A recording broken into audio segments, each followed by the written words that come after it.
Hello students, geography की इस series में हम कक्षा 6 क्लास एनसीईआरटी की ज्योग्राफी पढ़ रहे हैं, जिसमें हमने पहला अध्याय सौर मंडल में पृथ्वी को कंप्लीट कर लिया। हमने उसे अच्छे से समझा। आज हम क्लास 6 एनसीईआरटी ज्योग्राफी का चैप्टर नंबर 2 पढ़ेंगे, जो है ग्लोब, अक्षांश एवं देशांतर। इस पार्ट को भी हम अच्छे से पढ़ेंगे, हर बारीक बात को समझकर चलेंगे। तो चलिए शुरू करते हैं बिना समय गंवाए जल्दी से। तो इस पार्ट में हमें ग्लोब के बारे में पढ़ना है, अक्षांश क्या है और देशांतर क्या है, इनके बारे में पढ़ना है। पिछले अध्याय में आप पढ़ चुके हैं कि हमारी पृथ्वी गोलाकार नहीं है। हमने पिछले वाले में पाठ में जाना है जो कि हमारी पृथ्वी कैसी है, वो गोल नहीं है, वो चपटी हुई है। यानी कि ध्रुवों पर वो कैसी है, चपटी हुई है। ध्रुवों पर थोड़ी चपटी हुई है और मध्य में ये उभरी हुई है। आप कल्पना कर सकते हैं कैसी दिखाई देती होगी। इस संबंध में जानकारी प्राप्त करने के लिए आप अपनी कक्षा में सावधानी पूर्वक ग्लोब को देखिए। ग्लोब पृथ्वी का लघु रूप में एक वास्तविक प्रतिरूप होता है। ग्लोब होता क्या है? ग्लोब एक बना हुआ पृथ्वी का प्रतिरूप है। जिस प्रकार की पृथ्वी होती है उसी प्रकार का एक ग्लोब तैयार कर लिया जाता है, यानी उसकी कॉपी तैयार कर ली जाती है, उसे ही हम ग्लोब कहते हैं। ग्लोब विभिन्न आकार एवं प्रकार के हो सकते हैं। बड़े ग्लोब जो आसानी से एक स्थान से दूसरे स्थान पर नहीं ले जाया जा सकते, पॉकेट में रखने वाले छोटे ग्लोब तथा गुब्बारे जैसे ग्लोब जिनमें हवा भरी जा सकती है एवं एक स्थान से दूसरे स्थान पर ले जाया जा सकता है। मान लो बहुत बड़े बड़े ग्लोब होते हैं जिन्हें हम आसानी से एक स्थान से दूसरे स्थान पर नहीं ले जा सकते, लेकिन वहीं छोटे ग्लोब, मान लो गुब्बारे पर एक चित्र बना हुआ है, मतलब चारों तरफ उस पर हमने डिजाइन बना रखा है ग्लोब का, और उसमें हवा भर लो तो क्या होगा, वो ग्लोब की तरह हमें आभास कराएगा। लेकिन जब उसकी हवा निकाल देंगे तो उसमें ऐसा कुछ नहीं होगा और हमें आसानी से कहीं भी ले जा सकते हैं।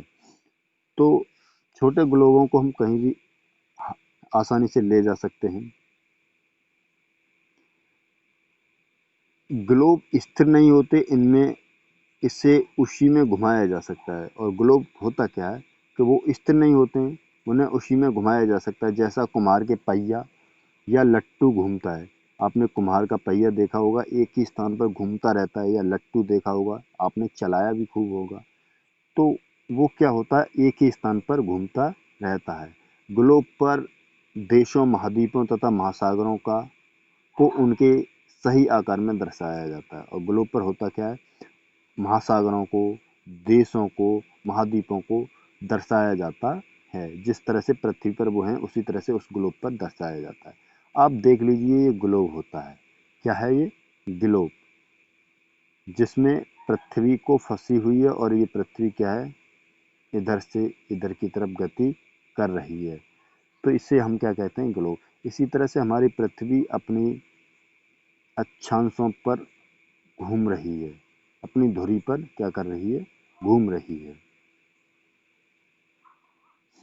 पृथ्वी के समान किसी गोले पर किसी बिंदु की स्थिति का वर्णन करना कठिन है। पृथ्वी के समान अगर हम किसी एक गोले पर किसी बिंदु का वर्णन करें तो कठिन है। अब यह प्रश्न उठता है कि इस पर किसी स्थान की स्थिति कैसे बताई जा सकती है। मान लो इतनी बड़ी हमने पृथ्वी का चित्र एक छोटे से आकार पर बना लिया, तो हम किसी स्थान की स्थिति को कैसे पता लगा सकते हैं। उनमें इसके लिए हमें कुछ बिंदुओं एवं रेखाओं के संदर्भ की आवश्यकता होगी। मान लो इतने बड़े ग्लोब पर अब हम किसी स्थान को किस तरह से दर्शाएंगे, तो इसके लिए हमें क्या होगा, कुछ इस ग्लोब पर रेखाओं को खींचने की आवश्यकता पड़ेगी। आप देखेंगे कि एक सुई ग्लोब की झुकी हुई अवस्था में स्थित होती है, जिसे हम अक्ष कहते हैं।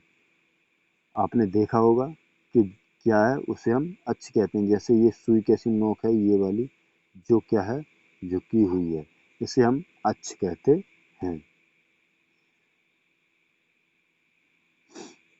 जिसे हम अक्ष कहते हैं। ग्लोब पर दो बिंदु जिनसे होकर सुई गुजरती है, उत्तरी एवं दक्षिणी ध्रुव होता है। ये जो पृथ्वी है, इससे ये जो रेखा गुजर के गई, ये सुई के नुमा, ये वाला अक्ष होता है उत्तरी, और ये वाला अक्ष होता है दक्षिणी होता है। ग्लोब को सुई के चारों ओर पृथ्वी की भांति पश्चिम से पूर्व की ओर घुमाया जा सकता है, और इसे हम क्या कर सकते हैं, इस तरह से रोटेट भी कर सकते हैं।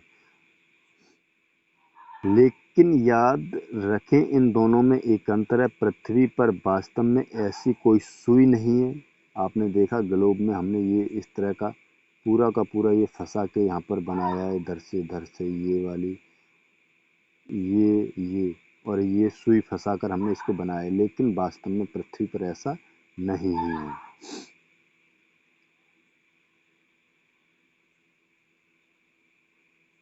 ऐसा नहीं है। ग्लोब को इस सुई के चारों ओर पृथ्वी की भांति पूर्व से पश्चिम की ओर घुमाया जा सकता है, लेकिन याद रखें, इन दोनों में अंतर यह है कि पृथ्वी पर वास्तव में ऐसी कोई सुई नहीं है। यह अपने अक्ष के चारों ओर घूमती है, जो एक काल्पनिक रेखा है। जो काल्पनिक रेखा है, जिसके चारों तरफ ये क्या करती है, घूमती है। एक अन्य काल्पनिक रेखा भी ग्लोब को दो बराबर भागों में क्या करती है, बांट देती है। एक और रेखा है जो क्या करती है, ग्लोब को दो बराबर भागों में बांट देती है। देखो, आओ करके कुछ सीखें। एक बड़ा गोलाकार आलू या गेंद में स्वेटर बुनने वाली सिलाई को इसके अंदर घुसा दें। यह सिलाई ग्लोब पर दर्शाए गए अक्ष के अनुरूप है। आप इस आलू या गेंद को उसके अक्ष पर बाएं से दाएं घुमा सकते हैं। देखो, होता क्या है, ये एक आलू है, और आलू में आपने एक स्वेटर बुनने वाली सिलाई को इस तरह से फंसा दिया, और यहाँ पर आपने इसे पकड़ लिया, और यहाँ पर उसे पकड़ लिया, और आपने उसे इस तरह से रोटेट कर दिया। तो क्या होगा, ये ग्लोब बन गया आपका। चलिए और आगे चलते हैं। तो एक काल्पनिक रेखा इस ग्लोब को दो और भागों में बांटती है, जिसे हम विषुवत रेखा कहते हैं। मान लो कि ये ग्लोब है, और ग्लोब में एक ये जो रेखा है, इसे हम विषुवत रेखा कहते हैं। देखो, चित्र में भी दर्शाया गया है, ये नॉर्थ पोल हो गया, उत्तरी ध्रुव, और इधर होगा दक्षिणी ध्रुव। और ये जो रेखा है डॉट डॉट वाली, ये जो रेखा आपको दिखाई दे रही है, यह है विषुवत रेखा। यहाँ से ऊपर वाला ध्रुव, और ये गोला है, इसे उत्तरी गोलार्ध कहते हैं, और इसके नीचे वाला जो गोला है, इसे हम दक्षिणी गोला कहते हैं।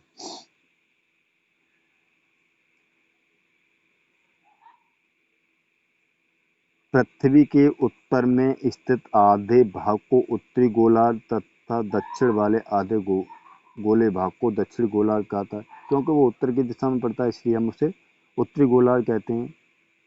गोलार्ध क्यों कहते हैं, क्योंकि पृथ्वी अगर एक गोला है, तो उसका आधा हिस्सा गोलार्ध कहलाता है। तो उत्तर की दिशा वाला गोला गोलार्ध, उत्तरी गोलार्ध, और दक्षिण की दिशा वाला गोला दक्षिणी गोलार्ध कहलाता है। इस प्रकार विषुवत वृत्त पृथ्वी पर एक काल्पनिक वृत्त बनाती है। तो ये अब विषुवत वृत्त क्या करती है, इक्वेटर लाइंस जिसे हम बोलते हैं, वो पृथ्वी के चारों तरफ एक काल्पनिक रेखा बनाती है, एवं यह पृथ्वी पर विभिन्न स्थितियों को बताने का सबसे महत्वपूर्ण संदर्भ बिंदु है। अब हम इस काल्पनिक रेखा के सापेक्ष क्या कर सकते हैं, हम किसी की स्थिति को ज्ञात करने के लिए प्रयोग कर सकते हैं। विषुवत वृत्त से ध्रुवों तक स्थित सभी रेखाएं वृत्तों को अक्षांश रेखा कहते हैं। मान लो कि ये एक पृथ्वी है, ये जिसमें ये दिखाया गया, ये उत्तरी गोलार्ध है, और इससे अगर हमने एक गोला ये बनाया, इससे ये है और ये है और ये है, इसी तरह से हमने और सारी रेखाएं बनाई।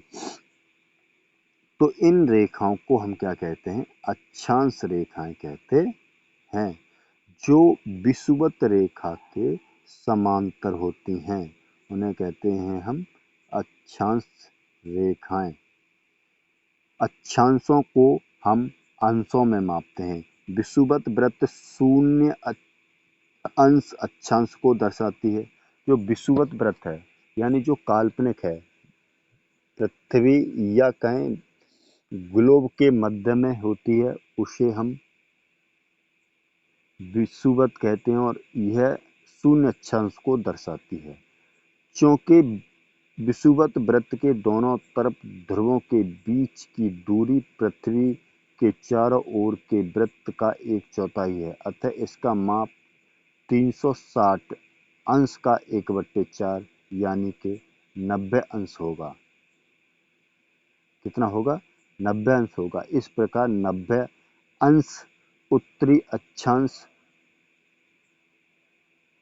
उत्तरी ध्रुव को दर्शाता है, तथा 90 डिग्री दक्षिणी अक्षांश दक्षिणी ध्रुव को दर्शाता है। देखो होता क्या है कि ये एक गोला है, जिसे हम मान सकते हैं पृथ्वी। इस गोले को हमने 2 बराबर भागों में बांट दिया। ये गोला कहलाता है उत्तरी गोलार्ध, ये वाला गोला कहलाता है दक्षिणी गोलार्ध। उत्तरी गोलार्ध और दक्षिणी गोलार्ध। अब हम क्या करते हैं, इस अक्षांश के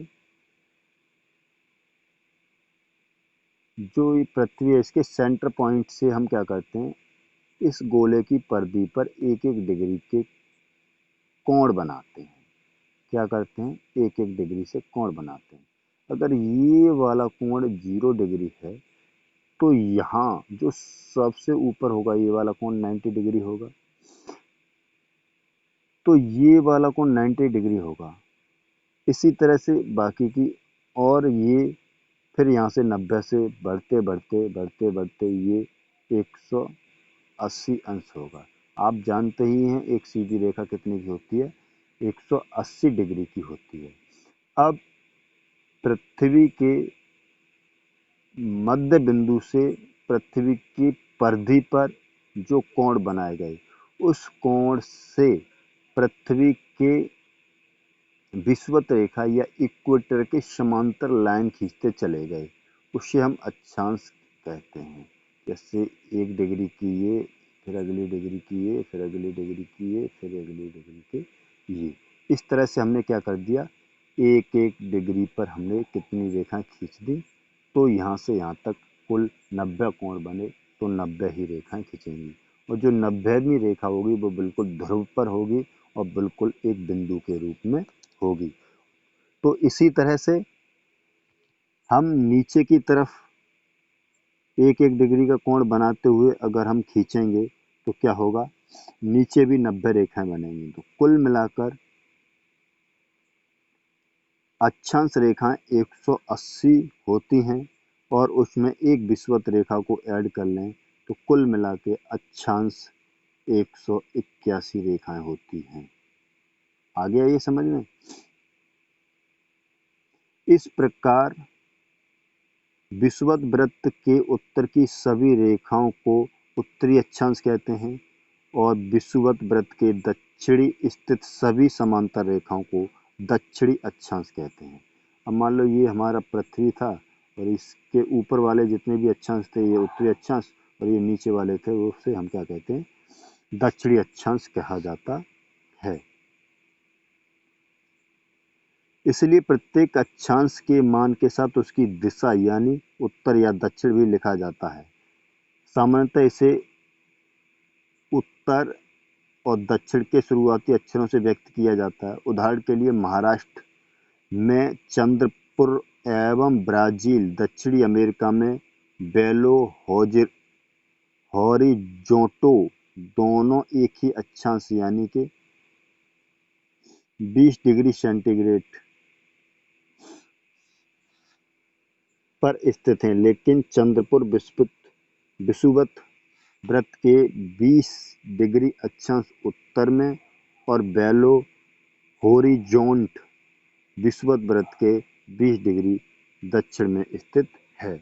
जैसे मैं बताऊं आपको, आप समझिएगा कि ये एक वृत्त है, मतलब हमारी पृथ्वी है, यहाँ से 20 डिग्री पर ये अक्षांश है और इस पर हमारा इंडिया है, और इसी तरह से उत्तरी अक्षांश पर है। इसी तरह से अगर हम दक्षिण में बात करें और दक्षिण में ये 20 डिग्री सेंटीग्रेड पर यहाँ पर अफ्रीका पड़ता है, तो दोनों हैं तो कितने अक्षांश पर? 20 डिग्री पर, लेकिन एक है उत्तर में और एक है दक्षिण में। इसलिए जब भी हम अक्षांश को लिखेंगे तो उसके साथ उसकी दिशा को भी लिखेंगे कि उत्तरी अक्षांश है या फिर दक्षिणी अक्षांश है। इसलिए हम कहते हैं कि चंद्रपुर 20 डिग्री उत्तरी अक्षांश पर है तथा बेलो होरिज़ोंट 20 डिग्री दक्षिणी अक्षांश पर स्थित है। चित्र 2.2 से स्पष्ट है कि जैसे जैसे हम विषुवत वृत्त से दूर जाते हैं, अक्षांशों का आकार क्या होता जाता है? घटता जाता है। तो क्या है कि अक्षांश जैसे जैसे हम ध्रुवों की तरफ बढ़ते जाएंगे, अक्षांश रेखा क्या होगी? इक्वेटर लाइन छोटी होती चली जाएगी। इक्वेटर के बाद जितने भी अक्षांश हैं वो छोटे होते चले जाएंगे। तो यहाँ पर जो पृथ्वी के बीच में जो रेखा खींचेगी वो सबसे बड़ी होगी, फिर इसके बाद ये इससे छोटी, फिर इसके बाद ये छोटी, फिर ये, और अंततः ध्रुव पर पहुँचने के बाद हमारा जो अक्षांश रेखा है एक बिंदु में कन्वर्ट हो जाती है। तो आप समझ गए होंगे कि अक्षांश रेखाएं क्या होती हैं। तो चलिए अब हम और जानते हैं महत्वपूर्ण अक्षांश समांतर रेखाएं। विषुवत वृत्त 0 डिग्री सेंटीग्रेड, उत्तरी ध्रुव 90 डिग्री उत्तर में तथा दक्षिणी ध्रुव 90 डिग्री दक्षिण में। इसके अतिरिक्त 4 महत्वपूर्ण अक्षांश रेखाएं भी होती हैं। तो इसके अलावा और क्या होता है? 4 महत्वपूर्ण रेखाएं और होती हैं। तो देखो, इसमें बिल्कुल ही परफेक्टली स्पष्ट कर दिया गया है। तो 0 डिग्री सेंटीग्रेड पर जो रेखा होती है उसे हम विषुवत रेखा कहते हैं, इक्वेटर लाइन कहते हैं। उसके बाद 23.5 डिग्री उत्तर की तरफ जो रेखा होती है, ये वाली, इसे कहते हैं कर्क रेखा। क्या कहते हैं इसे? कर्क रेखा कहते हैं। और इसके बाद 66.5 डिग्री पर एक और रेखा होती है जिसे कहते हैं हम उत्तरी ध्रुव वृत्त, जिसे हम क्या कहते हैं? उत्तरी ध्रुव वृत्त। इसी तरह से दक्षिण में 23.5 डिग्री पर एक रेखा है जिसे हम कहते हैं मकर रेखा, और उसके बाद 66.5 पर एक रेखा और खींची जाती है जिसे हम कहते हैं दक्षिणी ध्रुव वृत्त।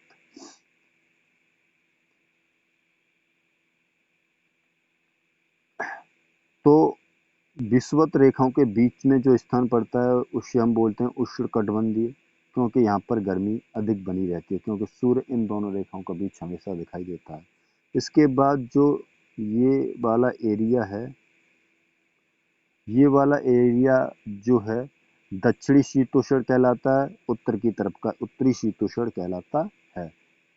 और इसके बाद जो ये वाइट वाला एरिया ध्रुवों तक, इसे बोलते हैं हम दक्षिण शीत कटबंध, और अगर उत्तर में है तो उसे उत्तरी शीतोष्ण कटबंध, क्योंकि यहाँ पर हमेशा बर्फ ही पड़ती रहती है।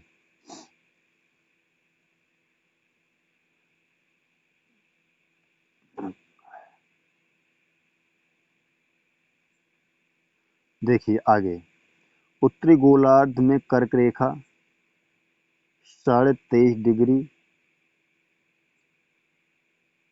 दक्षिणी गोलार्ध में मकर रेखा 23.5 डिग्री।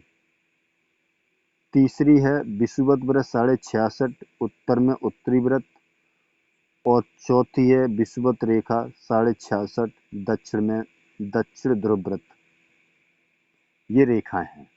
पृथ्वी पर कुछ कटबंध हैं जो मैंने अभी आपको बताए।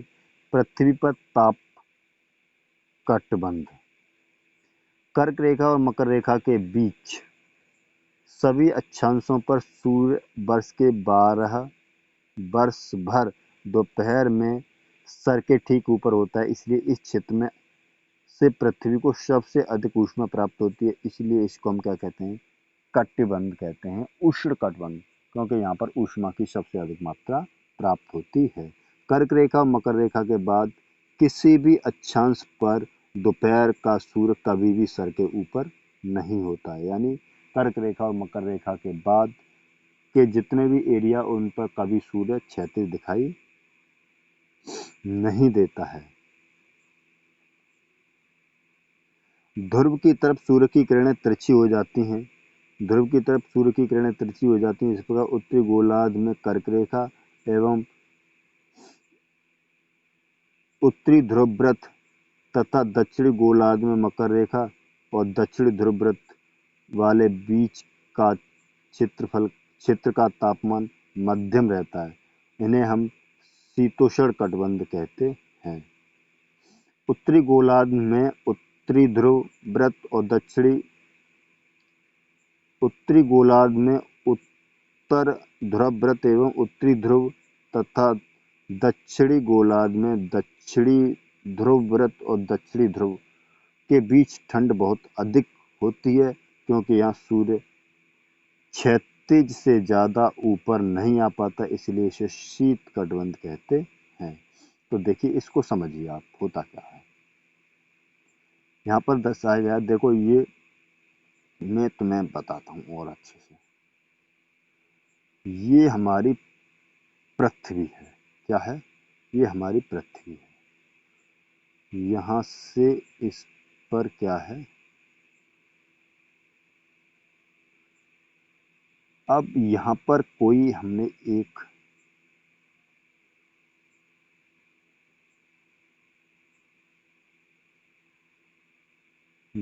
लाइट लगा ली जो जल रही, तो इससे जो प्रकाश आएगा वो यहाँ पर आएगा।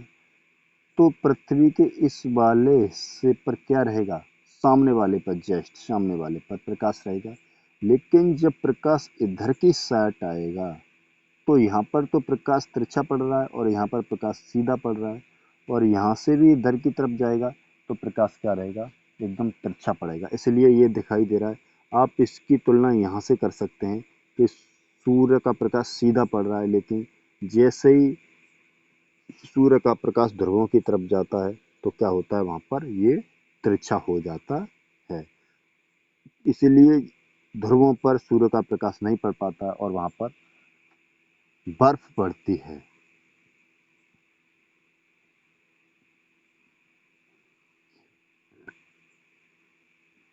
अब देशांतर क्या है? किसी स्थान की स्थिति को बताने के लिए उस स्थान के अक्षांश के अतिरिक्त कुछ और जानकारी की भी आवश्यकता होती है। यानी कि हम कहें तो हम अक्षांश से ही हम किसी स्थिति का निर्धारण नहीं कर सकते। उसके साथ साथ हमें कुछ और रेखाओं की जरूरत होती है, जिन्हें हम क्या कहते हैं? देशांतर कहते हैं। आप देख सकते हैं कि प्रशांत महासागर में स्थित टैंगो द्वीप तथा हिंद महासागर में स्थित मॉरिशस द्वीप दोनों ही 20 डिग्री दक्षिण में स्थित हैं। इनकी यही स्थिति जानने के लिए यह पता करना होगा कि उत्तर ध्रुव को दक्षिण ध्रुव से मिलाने वाली संदर्भ रेखा से पूर्व या पश्चिम की ओर इन स्थानों की दूरी कितनी है। अब मान लो कि जो ये एक, आप इस अक्षांश रेखाओं देशांतर रेखाओं को समझने के लिए आप एक खरबूज ले सकते हैं। क्या ले सकते हैं? खरबूज।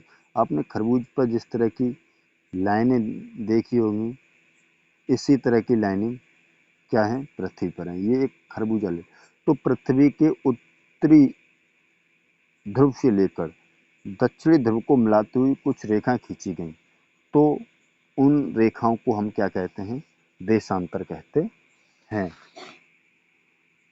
देशांतर रेखाएं कहते हैं। तो एक बिंदु से हम कितनी रेखाएं खींच सकते हैं, हम एक बिंदु से बहुत सारी रेखाएं खींच सकते हैं। लगभग हम एक बिंदु से खड़े खड़े अगर एक राउंड लगा देते हैं तो 360 घूम जाते हैं। तो अगर हम एक एक डिग्री का एक एक रेखा खींचें तो कितनी देशांतर रेखाएं खींच सकते हैं हम, तो 360 देशांतर रेखाएं खींच सकते हैं।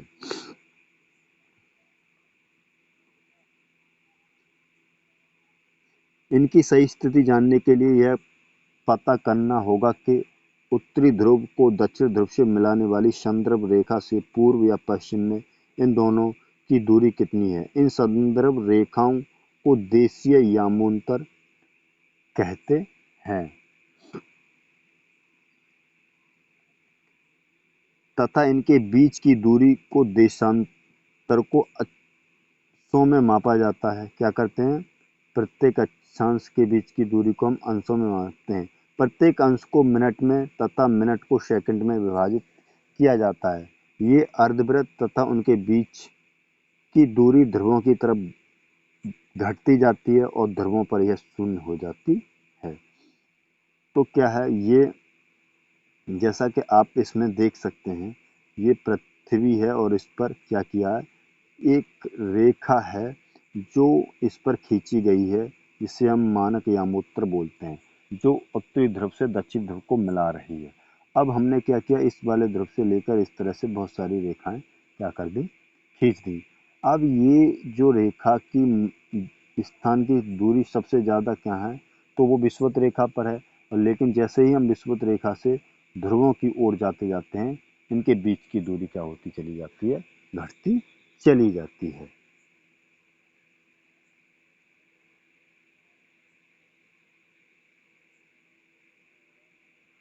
अक्षांश रेखाओं से भिन्न देशीय सभी देशांतरीय यामोत्तर की लंबाई समान होती है, इसलिए इन्हें सिर्फ मुख्य संख्याओं में व्यक्त करना कठिन है।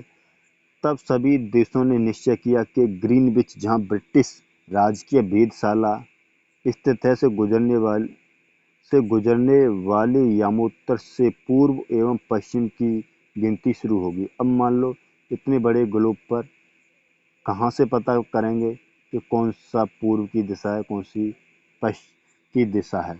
तो सभी देशों ने मिलकर एक स्थान तय कर लिया, वो है इंग्लैंड। इंग्लैंड का एक स्थान है ग्रीनविच, और वहाँ से गुजरने वाली रेखा को क्या कर लिया गया है, 0 डिग्री देशांतर माना गया है। और इससे एक तरफ की हमने क्या कर लिया है, उसको मान लिया है। आगे चलते हैं। अक्षांश रेखाएं से भिन्न सभी देशांतरीय यामोत्तर की लंबाई समान होती है, इसलिए इन्हें सिर्फ मुख्य संख्याओं में व्यक्त करना कठिन है।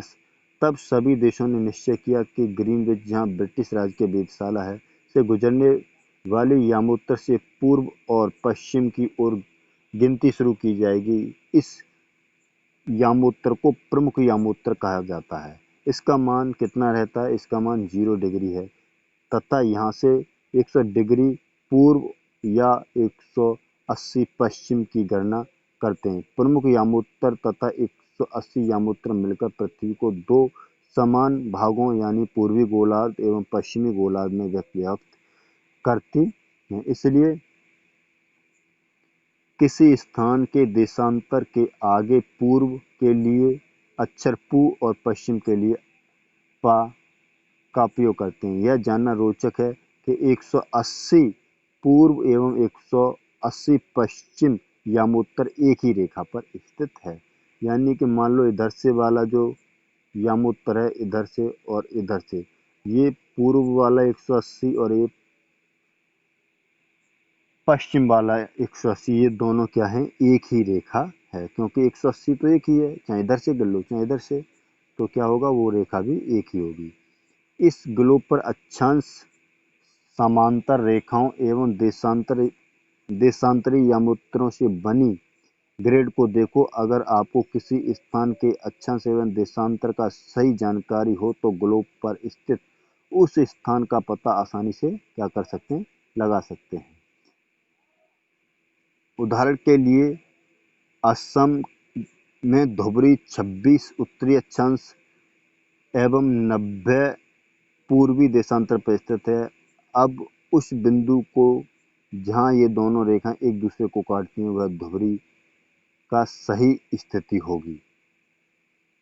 क्या होगा? वो धुबरी की सही स्थिति होगी। को समझने के लिए कागज पर समान क्षैतिज वाली तथा ऊर्ध्वाधर रेखाएं खींचिए।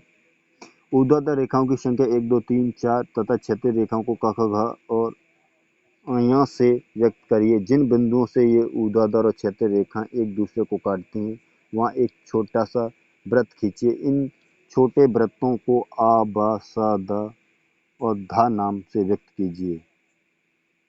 मान लीजिए कि ऊर्ध्वाधर रेखाएं एवं देशांतर क्षैतिज रेखाएं उत्तरी अक्षांशों को व्यक्त करती हैं। देखो अभी इसको समझो अच्छे से। हमें किसी मानचित्र पर अक्षांश रेखा और देशांतर रेखाओं की आवश्यकता होती ही क्यों है? तो देखो हमें स्थिति का निर्धारण करने के लिए इस तरह की रेखाओं की जरूरत होती है। तो ये हमारा क्या है, एक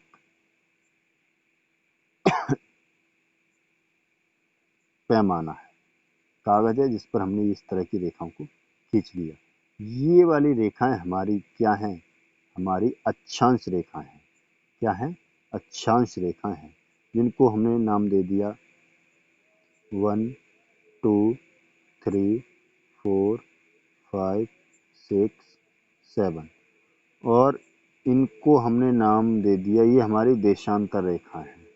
इनको हमने दे दिया A B C D E F और ये जी। क्या है? जी। तो अब मैं कहूँ कि कोई व्यक्ति D4 पर है, उसकी स्थिति कहाँ पर है? D4 पर। तो हम देखेंगे इस वाली स्थिति में D कहाँ पर है, तो D ये वाली लाइन को हमने D रखा है और 4 ये वाली। तो इन दोनों रेखाओं के मिलन बिंदु कहाँ पर है? D4 ये। तो हम पहचान सकते हैं कि किसी भी की स्थिति, व्यक्ति की स्थिति कहाँ पर है? यहाँ पर है। अब हम कहें कि किसी की स्थिति B5 पर है, तो V वाली रेखा ये है और 5 वाली ये रेखा ये है। तो इस तरह से हम क्या कर रहे हैं, किसी की स्थिति का निर्धारण आसानी से कर ले रहे हैं। तो हमने आज इसमें जाना कि अक्षांश रेखाएं क्या होती हैं और देशांतर रेखाएं क्या होती हैं, इनको हमने अच्छे से समझा। तो आपको हमारा ये वीडियो कैसा लगा? अच्छा लगा तो लाइक करिए, शेयर करिए और हमारे चैनल को सब्सक्राइब करिए। और आपके मन में किसी भी प्रकार की कोई संभावना है तो बेझिझक हमसे पूछ सकते हैं। तो थैंक यू, धन्यवाद।